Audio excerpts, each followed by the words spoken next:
cyborg as both physical and sort of technological conglomerate, or I'm not sort of articulating the right word here, but so I think that that is a move, but there's also a sort of whole, I'm going to call it another cult of the body that moves maybe away from that. And so I think that that creates a sort of interesting dynamic and a spectrum within which the body becomes material. Just like any other material, depending on how it's being manipulated, it sort of speaks to different things. But I'm going to open up to anybody else who wants to respond to Bryan. I'm trying to figure out how to put my lapel back on.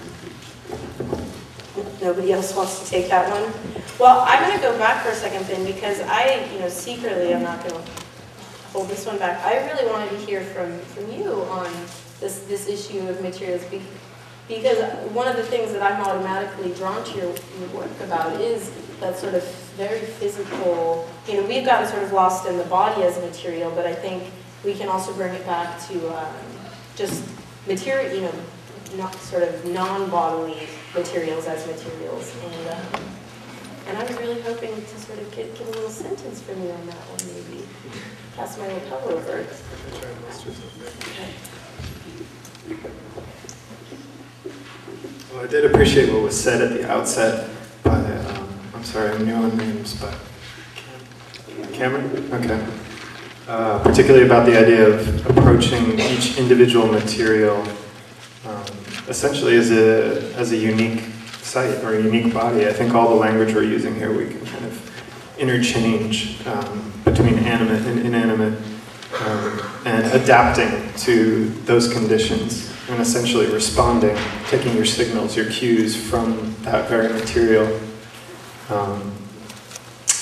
And I think the two ways that people seem to traffic in material is one as like someone said, a code for meaning,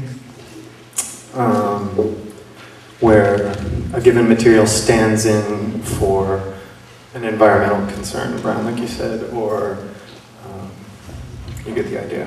Using oil, for example, to stand in for petroleum issues. I also think there's something more, maybe, experiential available too, that is not necessarily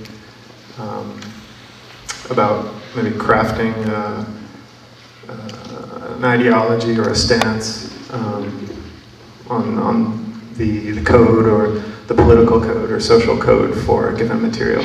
I think, a big part about what we do is for this experience of exploration, like Elle, like you said, moving, from one medium to the next medium to the next medium, sort of looking for the new shoe that fits. And I think a lot of that comes back to looking for just a real dynamic experience in whatever it is we're working with. And for me personally, I'm always moving through different materials as if it was moving through different places or different communities, or and while my body doesn't come into play per se as the final result, selfishly it does come into play in the act of making. Like right now I'm working with steel, and it's just fascinating to me because it's has a totally different behavior than wax or something like that. So for me, I guess a certain appetite for adventure is satisfied by moving through materials in a very basic way. I guess I'll throw out one example of a piece I did in the past that maybe touches on a lot of these different issues. I worked in an old copper mining town for a while called Butte in Montana, and most of the copper in the United States, initially at the beginning half of the century, that was responsible for electrifying the US came from the mines there. Ultimately, it was later superseded by international resources. So it's a bit of a ghost mining town at this point. And I spent a lot of time wandering around in the waste rock expanses, and I started collecting the waste rock and grinding it into pigment, mostly iron oxides, various reds, and then going back out after it was tubed and oiled and making work on site from observation using that material.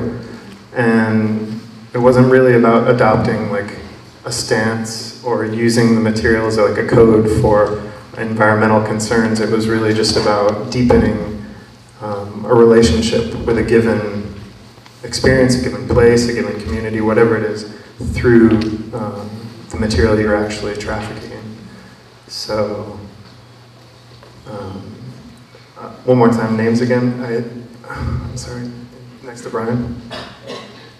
Andrew, apologies. Like, I'm definitely curious how photography or video, for that matter, like you would consider it the appropriate medium, like the suitable medium for the things that you truly want to communicate or get in touch with your community or with people that you meet that sort of fall within the categories of your explorations.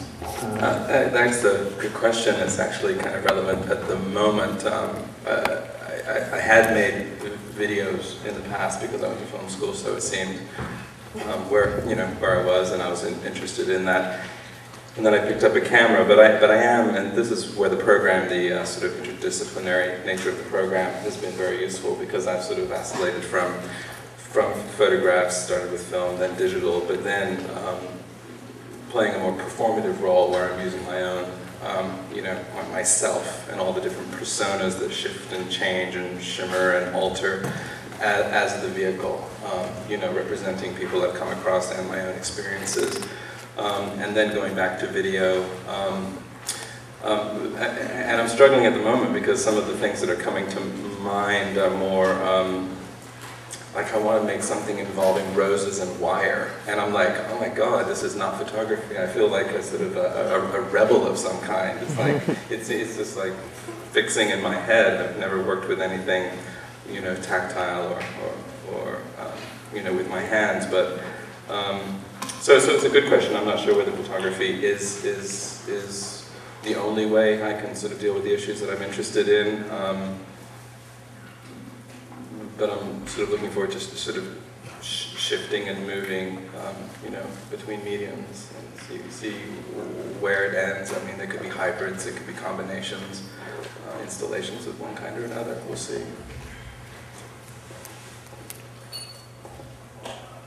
Well, I think at this point, there's quite a bit out on the table amongst all of us, and I think it would be great if we opened it up sort of to the audience for questions for individual artists, or questions for all of us that maybe you have sort of in general about, art making from an emerging sort of crew, or the MFA institution, or anything that sort of struck you on an individual or sort of collective basis.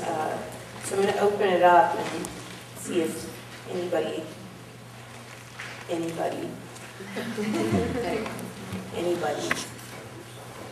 Are you able to make a financial living from your work? Well, that's one of the great things that I think Elle brought up about the MFA institution. Yeah. We get loans, stay in school forever. I don't know how to answer that. You want to touch that one? I'd only like to say that I think master's programs are fantastic, but I think the title of master is a misnomer, and it gives a false sense of security, and it kind of impresses something upon everyone else that they would assume that we're in some sort of position of control, and that's not the case. No, I don't think any of us make a living on our work. Because one of the things, and I talked with you, Joanne, about this sort of early on, was one of the things that we love about Glamfa, and I'm going to use we, we love about Glamfa is that it really sort of stays out of the market system. It's not happening in a gallery, you know, like a